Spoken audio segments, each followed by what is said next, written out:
The ability to secure your border, to follow my good friend from Ohio, the ability to secure your border is actually one of the fundamental responsibilities of a legitimate government. Even former President Obama, within the last few months, has looked at what was happening at the border, and I believe the word he used was unsustainable. We cannot continue to let this happen. It's a border crisis, whether the administration is willing to call it a border crisis or not. Drugs coming across, I know my friend from Tennessee is going to talk about that, as the senator from Ohio did. More than 2 million people were apprehended trying to cross the border last year. Of that number, more than 171,000 were unaccompanied children. The year before had been 37,000, 2020. It was 37,000 people. Should have been a warning sign. 37,000 children is bad enough, let alone 171,000, almost 4 times the number that came the year before. We need to ask ourselves, what are we doing to encourage that happening? Why would parents let their children come, send their children, or why would children come on their own to the border at the numbers of 171,000? Now, obviously, we don't know exactly how many people actually entered the country illegally. So if 2 million people were apprehended entering the country, some of them may have been making repeat efforts to come into the country, but there's no real evidence that very many people get sent back. But let's assume some do. So some of the apprehended people may have been multiple offenders, if you will, of trying to violate our law by coming in. I think it's more reasonable to believe that more people weren't apprehended than were apprehended multiple times. So we have a huge problem here. The policies that have already been discussed, why would the number, just over 2,035,000 last year, why would that number be 272% greater than the year before? Things happening in the countries they come from aren't different substantially than they were the year before. Weather's not in crisis in any way different than it was the year before.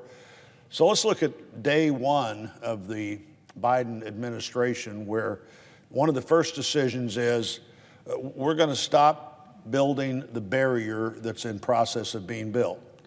Not we're going to debate whether we should do more of it or not, but we're going to stop building the barrier that Congress has appropriated the money for, that the equipment has been bought for, that the necessary metal and fencing and other things have been bought for, and they're delivered. After we get that up, let's decide if we need to do more. I've never been of the view that every inch of the border needs to have a barrier, but I've always been of the view that a barrier or a fence or a wall, whatever you want to call it, has to be helpful, particularly if it has the technology that was going into this fence. So, just watching that great investment that the American people made sit there and not completed is a problem. Some wall and fence had been torn down already, so the new wall and fence could be put back up. We have areas that don't have the kind of fence they had 5 years ago or 10 years ago or under the Clinton administration, because we decided, no, we're just going to stop doing what the Congress has already provided money and the authority to do. And then the Remain in Mexico policy, which frankly, I thought was one of the most amazing things that our government got the government of Mexico to agree to. It was a major step on their part to help us not only secure our border, but discourage people from needlessly coming all the way through Mexico.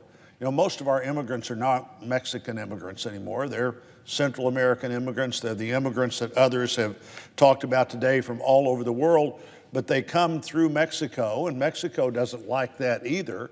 So why would Remain in Mexico work?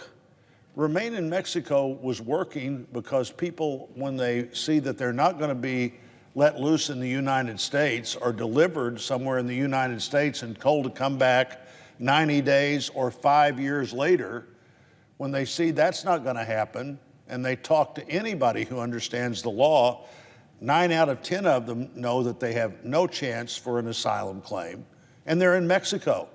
It's not that they have no chance for an asylum claim and they have arrived and been taken somewhere in the United States and told to return at a later date. It clearly just did not work. The Remain in Mexico, we could have put more money there. In fact, we put quite a bit of money there, but then walked away from the facilities that were just about to begin to serve the purpose in the way that the American people, the most generous people in the world about people coming to our country, some of the, I think, the most liberal immigration laws in the world for legal immigration, we could have made an investment so that people could have safely and securely understood that you're not going to be able to advance this asylum claim. Easiest thing in the world to do is show up at the border and say, we're claiming asylum. The United States government sends you somewhere in the United States to wait and come back later for a hearing. Now we see people, single adults, getting on planes in the middle of the night and being flown to other airports and getting off in the middle of the night. I've even heard, surely this can't be really accurate, that you're told to use your arrest papers as your identification to get on the plane. If we've come to the point where our border policy is use the arrest papers to get on the plane, so wherever we take you, you are able to then be part of our society until somebody catches you and tells you you can't be part of our society, is a huge problem. The border is out of control. There is clearly a border crisis. I am a major supporter of legal immigration. I'm a major supporter of kids who were brought here by their parents illegally and have grown up in America and not gotten in trouble. I think they should be able to stay, and we should want them to stay. I am not a supporter of this blatant violation of the law and sending a message to the whole world, here's how you get done what you want to get done, even though it's against the laws of the United States to do what we are clearly helping you do.